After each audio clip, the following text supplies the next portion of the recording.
লাগাতার অষ্টম রাতের মতো নিয়ন্ত্রণ রেখা বা এলওসিতে গোলাগুলি হয়েছে ভারতীয় ও পাকিস্তানি সেনাদের মাঝে। ভারত পাকিস্তান সেনাদের মধ্যে যুদ্ধ বিমানের ধাওয়া পাল্টা ধাওয়ার পর এবার সীমান্তে ট্যাঙ্ক, কামান, গোলা জড়ো করল পাকিস্তান। অর্থাৎ যুদ্ধের যত প্রস্তুতি তার সবই নিয়ে ফেলেছে পাকিস্তান। দিল্লির প্রধানমন্ত্রীর কার্যালয়, রাত গভীর। নরেন্দ্র মোদী তার চেয়ারে বসে আছেন, তার কপালে ঘাম, বুক ধরফর করছে।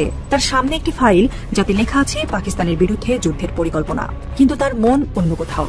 বিহার নির্বাচনের চাপ, জনগণের অসন্তোষ। গুজরাটে তিনি দাঙ্গা লাগিয়েছিলেন ভোটের জন্য, সেই কৌশল কাজ করেছিল। কিন্তু এখন তিনি পারমাণবিক শক্তিধর পাকিস্তানের বিরুদ্ধে যুদ্ধ চান। তিনি ভাবেন একটি জয় তাকে আবার অপ্রতিরোধ করে তুলবে। কিন্তু তার পরিকল্পনা ভেস্তে যাচ্ছে। সেনাবাহিনী তার কথা মানছে না। শচীন্দ্র কুমারের মতো জেনারেলরা তার নির্দেশের বিরুদ্ধে দাঁড়িয়েছেন। মোদী বিরক্ত, তার হাত কাঁপছে। তিনি চিৎকার করে বলেন, এরা আমার কথা মানছে না, আমি দেশের প্রধানমন্ত্রী। কিন্তু তার কণ্ঠে আত্মবিশ্বাস নেই। তিনি জানেন সেনাবাহিনীতে ফাটল ধরেছে। পাকিস্তানের সেনাপ্রধান নাকি ভারতের আক্রমণের ভয়ে বিদেশে পালিয়েছেন, আশ্রয় নিয়েছেন বাংকারে। গেল কয়েক দিন ধরে এমন তথ্যই দিচ্ছিল ভারতীয় গণমাধ্যমগুলো। তবে সেসব উড়িয়ে দিয়ে এখন পাকিস্তানের সেনাপ্রধান জেনারেল অসীম মুনিরের এক ভিডিও সামনে এসেছে, যা দেখে উল্টো আতঙ্কে ভারত। সামরিক পোশাকে বাহিনীকে যুদ্ধের প্রশিক্ষণ দিচ্ছেন সেনাপ্রধান। সামরিক ট্যাঙ্কের উপর দাঁড়িয়ে তিনি বলেন, ভারত যদি কোনো দুঃসাহস দেখায় তাহলে কল্পনাতীত জবাব দেবে পাকিস্তান। পাকিস্তান বলছে যে কোনো মুহূর্তে আমরা তোমাদের সাথে লড়াই করার জন্য প্রস্তুত আছি। এর মাঝখানে যারা পরাশক্তি আছে তারাও কিন্তু তাদের খেলা শুরু করেছে। পাকিস্তানের সেই পুরানা মিত্র বা পুরনো দিনের বন্ধু চীন, তারা কিন্তু তাদের অবস্থান প্রকাশ করেছে। ভারত পাকিস্তান উত্তেজনার প্রেক্ষাপটে যুক্তরাষ্ট্র এবং ভারতের দুই দেশের প্রতিরক্ষা মন্ত্রী কথা বলেছেন। তাদের কথার বিষয়বস্তু কি এবং যুক্তরাষ্ট্রের পরামর্শটা কি ছিল সেটা গুরুত্বপূর্ণ। সেটা কিন্তু এখনো প্রকাশিত হয়নি।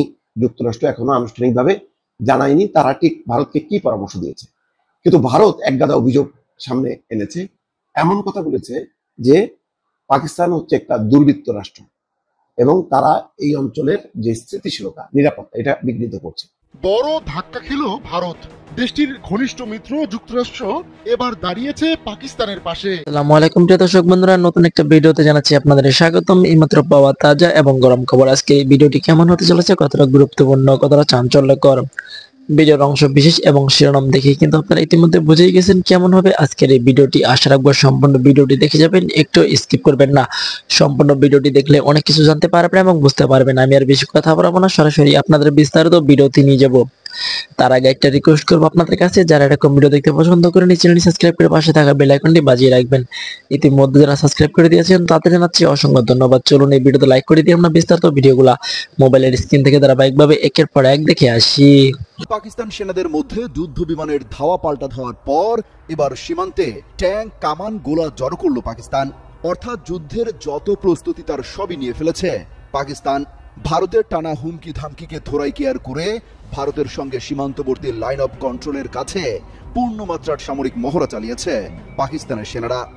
বৃহস্পতিবার ট্যাঙ্ক, কামান, গোলা ও তাজা গুলি নিয়ে মহড়া দেয় তারা। দেশটির সেনাবাহিনীর সূত্র জানিয়েছে, এই মহড়া শত্রুপক্ষের যে কোনো ধরনের আগ্রাসনকে কঠোর জবাব দেওয়ার জন্য সাজানো হয়েছে। এতে বিভিন্ন ইউনিটের কর্মকর্তা থেকে শুরু করে সাধারণ সেনারাও অংশ নেন। পাকিস্তানি সংবাদ মাধ্যম এক্সপ্রেস ট্রিবিউন জানিয়েছে, বুধবার ভারতীয় সেনারা বিনা উস্কানিতে এলওসির জ্ঞান ও মন্ডল সেক্টর দিয়ে ছোট অস্ত্র দিয়ে গুলি ছোড়ে। পরবর্তীতে পাক সেনারা জবাবে ভারতীয় সেনাদের কয়েকটি চেকপোস্ট ধ্বংস করে দেয়। আর এই গোলাগুলি ও চেকপোস্ট ধ্বংস করার পরই সীমান্তে সামরিক মহড়ার আয়োজন করে পাকিস্তান। গত 22 এপ্রিল ভারত নিয়ন্ত্রিত জম্মু কাশ্মীরের পেহেলগামে 26 জনকে গুলি করে হত্যা করে বন্দুকধারীরা। এই ঘটনায় পাকিস্তান পরোক্ষভাবে জড়িত এমন অভিযোগ তোলে ভারত। এরপর দুই দেশের মধ্যে উত্তেজনা তৈরি হয়। এই ঘটনার পরপর ভারত পাকিস্তানের সঙ্গে সিন্ধু নদ চুক্তি বাতিল ও সীমান্ত বন্ধ সহ বিভিন্ন পদক্ষেপ নেয়। এর জবাবে পাকিস্তান ও ভারতের সঙ্গে সীমান্ত বন্ধ এবং সিমলা চুক্তি স্থগিত করে। এসবের মধ্যে গত বুধবার পাকিস্তানের তথ্যমন্ত্রী হঠাৎ করে জানান, বৃহস্পতিবারের মধ্যে ভারত তাদের উপর হামলা চালাতে পারে। এর মধ্যে আবার ভারতীয় প্রধানমন্ত্রী নরেন্দ্র মোদী পেহেলগামের হামলার জবাব দিতে দেশটির সশস্ত্র বাহিনীকে অপারেশনাল ফ্রিডম দেন। এতে পাকিস্তানে হামলার আশঙ্কা আরো বেড়ে যায়। তবে পাকিস্তান সতর্কতা দিয়ে বলেছে, যদি তাদের ভূখণ্ডে কোনো ধরনের হামলা হয় তাহলে এর কঠোর জবাব দিতে 1 সেকেন্ডও ভাববেন না তারা। রাত গভীর। জম্মু কাশ্মীরের উত্তরাঞ্চলীয় কমান্ডারের সদর দপ্তরে একটি আলো জ্বলছে।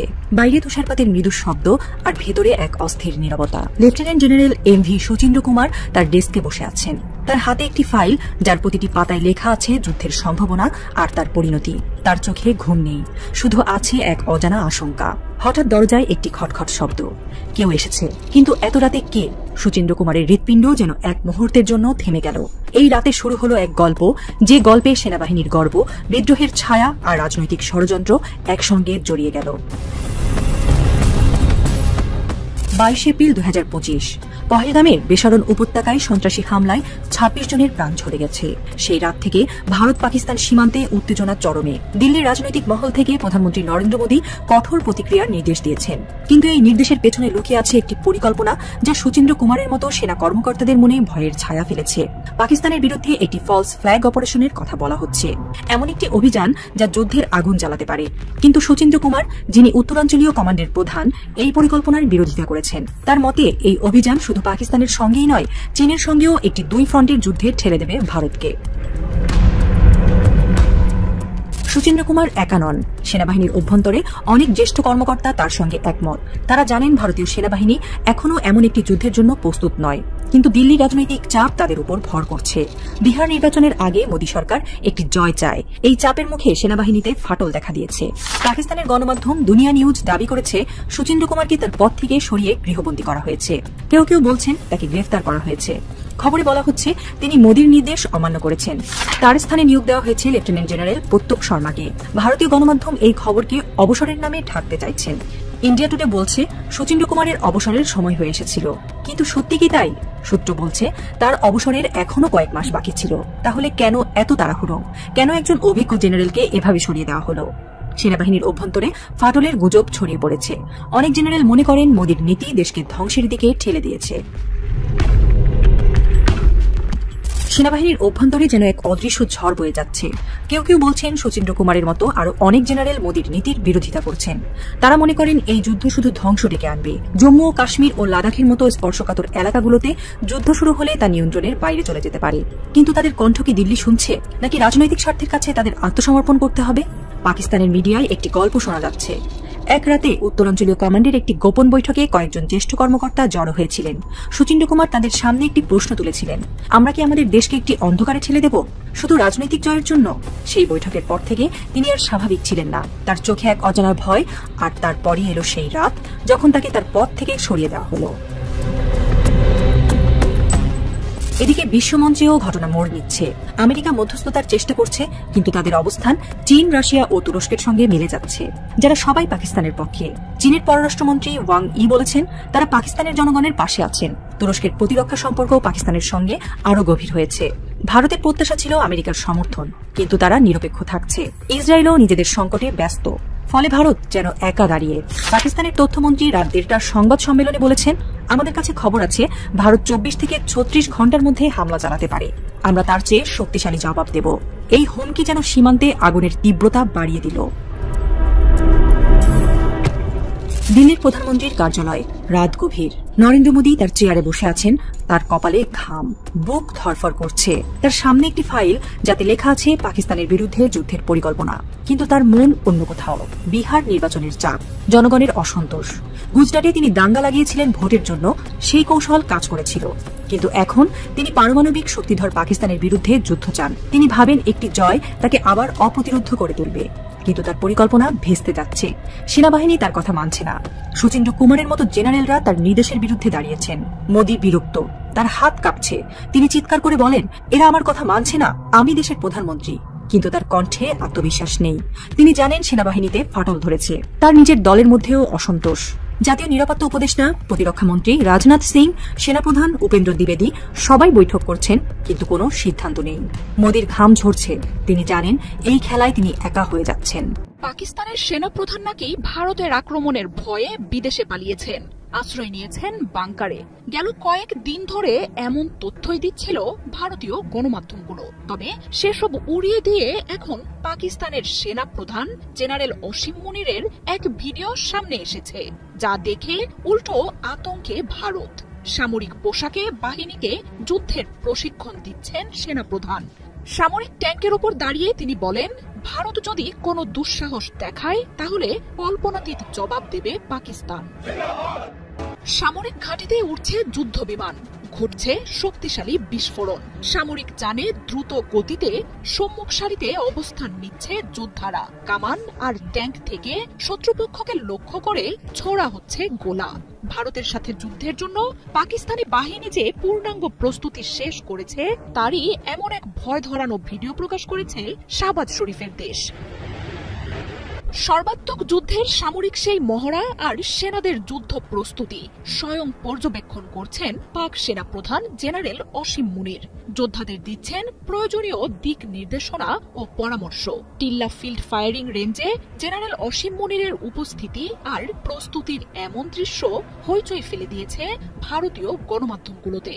বেশ কয়েকদিন ধরেই ভারতীয় গণমাধ্যমগুলো পাক বাহিনীর এই প্রধানকে নিয়ে দিচ্ছিল ভিন্ন তথ্য, যেখানে বলা হচ্ছিল নরেন্দ্র মোদীর দেশের সাথে যুদ্ধের শঙ্কায় আগে ভাগেই দেশ ছেড়ে পালিয়েছেন অসীম মুনির, এমনকি মাটির নিচের বাংকারে আশ্রয় নিয়েছেন। এমন তথ্য দিচ্ছিল দিল্লির গণমাধ্যমগুলো। তবে ভারতীয় বাহিনী যখন হুমকি থামকিতে ব্যস্ত, তখন সীমান্তে পৌঁছে গেছেন পাক বাহিনীর প্রধান। চিরশত্রু ভারতকে মোকাবিলায় নিজে প্রস্তুত করছেন বাহিনীকে। যুদ্ধের মহড়ার পর সাজোয়া যানের চূড়ায় ওঠে দিয়েছেন হাড় হিম করা হুঁশিয়ারি। জানান, ভারত যদি কোনো দুঃসাহস করে তাহলে বিদ্যুৎ গতিতে তার চূড়ান্ত জবাব দেয়া হবে। নিজের বক্তব্যে পাক বাহিনী প্রধান বলেন, পাকিস্তান শান্তি চায়, তবে দেশের উপর কোনো হুমকি এলে তার কল্পনাতীত জবাব দেবে সেনাবাহিনী। পাকিস্তানি বাহিনীর অপারেশনাল প্রস্তুতি যে কোনো সময় যে কোনো হুমকি মোকাবিলার সামর্থ্য রাখে বলে ঘোষণা দেন তিনি। ভারত নিয়ন্ত্রিত কাশ্মীরে সন্ত্রাসী হামলার এক সপ্তাহের বেশি সময় কেটে গেলেও এখনো ভারত কোনো পাল্টা পদক্ষেপ নেয়নি। তবে যে কোনো সময় যে পাকিস্তানে হামলা হতে পারে সেই তথ্য দিচ্ছেন গোয়েন্দারা। শাহবাজ শরীফের সরকার বলছে পাকিস্তান প্রথমে আঘাত করবে না, তবে যদি আঘাত আসে তাহলে সাথে সাথেই তার জবাব দিতে সর্বাত্মক প্রস্তুত দেশটি। বড় সংঘাতে না জড়ালেও লাইন অফ কন্ট্রোলে টানা গোলাগুলি চলছে দুই বাহিনীর মধ্যে। ঘটছে ছোটখাটো সংঘাতের ঘটনাও। চিরপ্রতিদ্বন্দ্বী এই দুই দেশই একে অপরের শক্তির জানান দিচ্ছে। সীমান্তে মহড়ার পাশাপাশি সমুদ্রেও মুখোমুখি দুই বাহিনী। বড় ধাক্কা খেল ভারত। দেশটির ঘনিষ্ঠ মিত্র যুক্তরাষ্ট্র এবার দাঁড়িয়েছে পাকিস্তানের পাশে। তাই যুদ্ধের স্বপ্নে বিভোর হয়ে উঠতে থাকা ভারতের প্রধানমন্ত্রী নরেন্দ্র মোদীকে মাটিতে নামিয়ে এনেছে ওয়াশিংটন। গেল সপ্তাহে কাশ্মীরে সন্ত্রাসী হামলার পর ভারত ভেবেছিল যুক্তরাষ্ট্রকে পাশে পাবে তারা, কিন্তু সেই আশায় ঘুরে বালি। চীনের পর যুক্তরাষ্ট্র পাকিস্তানের পাশে দাঁড়িয়ে দিয়েছে কড়া বার্তা, আর সেই বার্তায় এখন ঘাম ছুটছে নয়াদিল্লির কর্মকর্তাদের। পাকিস্তানে হামলার সব প্রস্তুতি শেষ ভারতের। পাকিস্তানও সম্ভাব্য হামলার শঙ্কায় নিজেদের ঝালিয়ে নিচ্ছে শেষ মুহূর্তে, কিন্তু বিশ্বের একমাত্র সুপার পাওয়ার যুক্তরাষ্ট্র বেঁকে বসেছে। দেশটি বলছে এই অঞ্চলে বড় সংঘাত দেখতে চায় না ওয়াশিংটন। কাশ্মীরের সাম্প্রতিক হামলা নিয়ে নিজের করা প্রথম প্রকাশ্য মন্তব্যে এমন মনোভাবের কথা জানিয়েছেন মার্কিন ভাইস প্রেসিডেন্ট জেডি ভান্স। তিনি চাইছেন ভারত সতর্কভাবে জবাব দিক, তবে তা যেন বড় সংঘাতের কারণ না হয়। ফক্স নিউজকে দেয়া এক সাক্ষাৎকারে ভান্স পাকিস্তান ভিত্তিক সন্ত্রাসীদের নির্মূলে ইসলামাবাদ ভারতকে সহযোগিতা করবে বলেও আশাবাদ ব্যক্ত করেন। কাশ্মীরে যখন ওই হামলা ঘটে তখন 4 দিনের সফরে পরিবার সহ ভারতেই ছিলেন Vance. Special report with Bret Baier শোয়ে মার্কিন ভাইস প্রেসিডেন্ট বলেন, আমাদের আশা ভারত এই সন্ত্রাসী হামলার জবাব এমন ভাবে দেবে যাতে বৃহত্তর আঞ্চলিক সংঘাতের সৃষ্টি না হয়। ভারতকে সীমিত অ্যাকশন নেওয়ার পাশাপাশি পাকিস্তানকেও দায়িত্বশীল আচরণ করতে আহ্বান জানিয়েছেন ভান্স। তিনি বলেন, পাকিস্তানের ভূখণ্ডে তৎপর সন্ত্রাসীদের খুঁজে বের করে তাদের মোকাবিলা করতে ভারতকে সহযোগিতার মাধ্যমে ইসলামাবাদ দায়িত্বশীল আচরণ করবে বলে আশা করি। চরম বৈরিতাপূর্ণ দুই প্রতিবেশী দেশের মধ্যে উত্তেজনার এমন আবহে ভান্সের এই মন্তব্যকে গুরুত্বপূর্ণ বলে মনে করা হচ্ছে। পরমাণু শক্তিধর ভারত পাকিস্তান যেন বড় ধরনের সংঘাতে জড়িয়ে না পড়ে তা নিশ্চিতে কাজ করছে বিভিন্ন দেশ। পরিস্থিতি নিয়ন্ত্রণে রাখতে ভারতের পররাষ্ট্রমন্ত্রী এস জয়শঙ্কর ও পাকিস্তানের প্রধানমন্ত্রী শাহবাজ শরীফের সঙ্গে ফোন আলাপ করেছেন মার্কিন পররাষ্ট্রমন্ত্রী মার্কো রুবিও। এরপরও সীমান্ত লাগোয়া দুই প্রতিবেশী দেশের মধ্যে উত্তেজনা কমানো যায়নি। এখন ভান্সের এমন মন্তব্য দুই দেশের মধ্যে সীমান্ত উত্তেজনা কমিয়ে আনতে পারে। ফারুকের প্রেস কনফারেন্সে তিনজন সাংঘাতিক প্রচুর প্রগতিশীলতা দেখাইছে। একজন কইছে জুলাই মাসে 1400 শহীদের সংখ্যা কই পেয়েছেন, 9 মাস হয় নাই, 9 মাস হয় নাই, আর এরা বলতেছে 1400 কই মারা গেছে, আমাদের চোখের সামনে মারা গেল, কি ভয়ানক রক্তপাত হইল, আর এ বলে 1400 কই মারা গেছে। কে কইছে? এই দুইজন এই প্রশ্ন করছে, ফজলে রাব্বি বিশেষ প্রতিনিধি এটিএন বাংলা আর রহমান মিজান দীপ্ত টিভির সিনিয়র রিপোর্টার। আপনাদের 1400 মানুষ নিতে অবশ্যই যখন এই 1400 সংখ্যাটা তো একটা আপনার কাছ থেকে যারা পলিটিক্যাল রেদরিক বলছে তারা 1400 বলবে। I'm talking about United Nations report. না না Bhai, please do some research. I'm talking about UN report. আমাদের যে Please do your own research. Check. Man, please do your own research. Yeah. আপনি বললেন যে Well informed question with you, please. Yes. আপনি বললেন যে 1400 মানুষ যিনি খুন করেছেন। কারণ কথা হচ্ছে আপনি কিভাবে বুঝলেন যে একজন মানুষ 1400 মানুষকে খুন করেছে? এটা তো কোর্ট বলবে, কোর্ট ভার্ডিক্ট করবে। আপনি একটা বায়াস দুই কইছে জুলাই মাসে 1400 শহীদের কথা আপনি কইলেন কেন? এই সংখ্যা কোথায় পাইছেন এবং কোন যুক্তিতে আপনি হাসিনাকে খুনি কইতেছেন? আদালত তো এখনো রায় দেয়নি। আমরা কি আদালতের রায়ের আগে খুনি বলতে পারি? আসেন এই বিষয়টা বুঝে দেখি। বিচারের আগে খুনি বলা যাবে না, এটা অতি ভুল ধারণা। বিচারে খুনি বলা যাবে না, এটা ঠিক না। খুনের মামলা যখন হয়, মামলার বাদী আসামিরা খুনি বইলা দাবি করে বইলাই খুনের মামলাটা দেয়। কাউকে খুনি বইলা আপনি সির্ফ বাদী পক্ষ হইলেন, তার বেশি কিছু না। খুনি বইলা কেউ দাবি করতেছে বইলাই জাস্টিসের কথা আসে, বিচারের কথা আসে। বিচারের বেকসুর খালাস পেলেও বাদী খুনি কইতে পারে, আপিল করতে পারে, বিচারের ব্যাপারে প্রশ্ন তুলতে পারে, ইনসাফের কথা বলতে পারে। প্রশ্ন তুলতে পারে জন্যই আপিল করে, করতেও পারে। কিন্তু সরকার কি পারে? পারে। রাষ্ট্রের মুখ হিসাবে পারে। সরকার হইতেছে রাষ্ট্রের মুখ, কারণ রাষ্ট্রবাদী হইতে পারে, খুনের মামলা দিতে পারে, ট্রাইব্যুনাল তো তাই দিতেছে। রাষ্ট্রের মুখ হিসাবে সরকারের দাবি ঠিক কিনা এটা দেখবে আদালত। রাষ্ট্রের একটা অংশ সরকার, আদালতও আর একটা অংশ। আদালত সরকারের অধীন না, বরং সরকারও আদালতের বিচারের এখতিয়ারের ভিতরের জিনিস। রাষ্ট্রবাদীও হইতে পারে, বিবাদীও হইতে পারে। তাই হাসিনারে খুনের আসামি কইয়া রাষ্ট্র মামলা করার মানে হইল রাষ্ট্র তারে খুনি বইলা দাবি করতেছে, আদালত যেটা বিচার করবে, জাজমেন্ট দেবে। ফারুকি হাসিনারে খুনি দেখা বাদী পক্ষ হইছে। শহীদ পরিবার আর গাজীদের দাবিও তাই, রাষ্ট্রবাদী হবে, কারণ জনতার উপরে হামলা মানে তো খোদ রাষ্ট্রের উপরে হামলা। আর এই লোকটা বাসার চ্যানেল আয়ের সিনিয়র রিপোর্টার, এই লোক কইছে জাতীয় ঐক্য কিভাবে হবে যদি শোভাযাত্রায় আপনার হাসিনার এফিসি রাখেন? তাহলে ফ্যাসিবাদের একটা মূর্তি যে ওখানে করলেন, সেই বিষয়টাকে আপনি কিভাবে দেখছেন যে এটা কি ঐক্য হলো? কার সাথে ঐক্য? কার ঐক্য না, সরি আমি বলছি যে মানে আমরা সুন্দর জায়গাতে গেলাম নাকি আরো অসুন্দরকে বেশি দিন দীর্ঘায়িত করব? আচ্ছা, জাতীয় ঐক্যের পার্ট হাসিনা নাকি? হাসিনার দল কি জাতীয় ঐক্যের অংশ না? ফ্যাসিস্টের সাথে ঐক্য হয় না, ফ্যাসিস্টকে কোনো স্পেস দেওয়া হয় না, দুনিয়া কোথাও দেওয়া হয় নাই, আমরাও দেবো না। ফ্যাসিস্টরা আমাদের স্পেস দেবে, ওদের স্পেস দেবে। সকাল সন্ধ্যা বাস ঢুকামো, বাস খাড়া কইরা 2 বার। তো এটা আমার তো অশ্লীল জবাব। আমার ক্ষুদ্র ভাতার ভগ্নীদের জন্য একটু সুশীল জবাব দেয়া দিই। ফ্যাসিস্টদের স্পেস দেওয়া নিয়ে একটা দার্শনিক আলাপ করে দিই এর সাথে সাথে। এগুলা আলাপ অনেক আগে থেকে হয়ে আছে, নতুন করে বলা লাগতেছে, এটাই আশ্চর্যের কথা। ফ্যাসিবাদ গণতন্ত্রের সুযোগ নিয়ে গণতন্ত্রকে ধ্বংস করে। এরা গণতান্ত্রিক অধিকার যেমন মত প্রকাশের স্বাধীনতা, সংগঠনের স্বাধীনতা, এই সমস্ত ব্যবহার করে ক্ষমতায় ওঠে, তারপর সেসব স্বাধীনতা নিষিদ্ধ করে দেয়। হিটলার মুসলিনী দুইজনই গণতন্ত্রের সুযোগ নিয়ে ক্ষমতায় ছিল, তারপরে গণতান্ত্রিক প্রতিষ্ঠান ধ্বংস করছে। তাই ফ্যাসিস্ট মতাদর্শকে সহনশীলতার নামে জায়গা দিলে তারা সেই সহনশীল ব্যবস্থাকে ধ্বংস করে দেয়। কার্ল পপারের একটা লেখা আছে প্যারাডক্স অফ টলারেন্স নামে, ওখানে লিখছে যাদের লক্ষ্যই হচ্ছে বাক স্বাধীনতা, গণতন্ত্র ধ্বংস করা, তাদের বাক স্বাধীনতার অধিকার নাই। সহনশীলতার একটা সীমা থাকতে হয়। কার্ল পপার বলছিলেন যদি আমরা অসহিষ্ণুতার প্রতি সীমাহীন সহনশীলতা দেখাই তাহলে সহনশীল সমাজই ধ্বংস হয়ে যাবে। অসহিষ্ণু মতাদর্শকে বরদাস্ত করা মানে শেষে সহনশীলতার জায়গাটা নষ্ট হবে। উনি ইংরেজিতে কইছিলেন unlimited tolerance must lead to the disappearance of tolerance. ইংরেজি যেহেতু কইছে ঠিকই গেছে, তাই না? কার্ল পপার আরো কইছে সহনশীল সমাজ টিকে থাকতে চাইলে অসহিষ্ণুতার প্রতি অসহিষ্ণু হইতে হবে। ফ্যাসিস্টদের সাথে খোলা বিতর্ক করলে তারা মুক্ত সমাজের নীতিকে নিজেদের স্বার্থে ব্যবহার করে। উনি ইংরেজিতে কইছেন if you extend unlimited tolerance even to those who are intolerant, if you are not prepared to defend a tolerant society against the onslaught of the intolerant, then the tolerant will be destroyed and the tolerance with them. তার মানে ফ্যাসিস্টদের মত প্রকাশের স্বাধীনতা বলে জায়গা দিলে সেই জায়গা ব্যবহার করে সহিষ্ণুতাকেই শেষ করবে। তাই সক্রিয়ভাবে প্রতিরোধ করাটাই ইনসাফ। ঘৃণার রাজনীতিকে কথা বলার মঞ্চ দেওয়া মানে ঘৃণাকে সামাজিক স্বীকৃতি দেওয়া। এটা তো আমরা করবো না। এই সাংবাদিকদের কিছু বলবো না, কারণ এদের অনেকেই তকে তকে আছে যে সে বলবে আমি স্বাধীন সাংবাদিকতা করতে পারতেছি না বাংলাদেশে, তারপরে অ্যাসাইলাম মারবি। তো তাই এগারে মালিক পক্ষে ধরা লাগবে। যেমন ধরেন এটিএন মাহফুজ, ওরে সাগরণী হত্যা মামলায় 7 দিনের রিমান্ডে নেন, সাইজ হয়ে যাবে, রুলারের মতো সোজা হয়ে যাবে। এখন পুলিশের কবি দাদা আমাকে না পছন্দ করে না তাই বলে শাস্তি দিবেন, ওই আশা যদি গান গাওয়া শুরু করে তাহলে তো আমরা গেছি ওভারে ইনকাম ট্যাক্স ফাইল ধরে টান দিবেন, এদের প্রত্যেকটার নামে দুদকে ফাইল করলেন টাকা পাচারের। বাংলাদেশের সবকটা এলিটের টাকা পাচারের ট্রেস বাই করতে পারবেন, 90% কেসে আপনি পাবেনই খুঁজে শিওর থাকেন। কিন্তু করতেছেন কি, ধরতেছেন ইরেজ জাকের, যে ইরেজ জাকের জুলাই বিপ্লবের পথে নামিছে তার পিছা লাগিয়েছেন, যে সর্বান্তকরণের লড়াইয়ের পক্ষে তারা আপনি শত্রু বানাইলেন। বাংলাদেশের এলিট কয়জনের ইরেশের মতো রোল ছিল, হাসিনা না পালাইলে এশিয়াটিক বন্ধ করে দিত, ইরেশকে জেলে পড়তো, আর তার নামে হত্যা মামলা দিলেন। যেই সমস্ত সংস্কৃতি কর্মী জুলাই ভয় উপেক্ষা করে মাঠে নামছে তাদের কাউকে ডিস্টার্ব দিবেন, ওরা আমাদের ভাই। এইটারে আমার রিকোয়েস্ট বলতে পারেন, এখন রিকোয়েস্ট করলাম, কিন্তু আমি যদি টের পাই কোনো দূরভিসন্ধি দিয়ে আছে এর পিছনে তাহলে বলে খায়া ফেলবো তারে।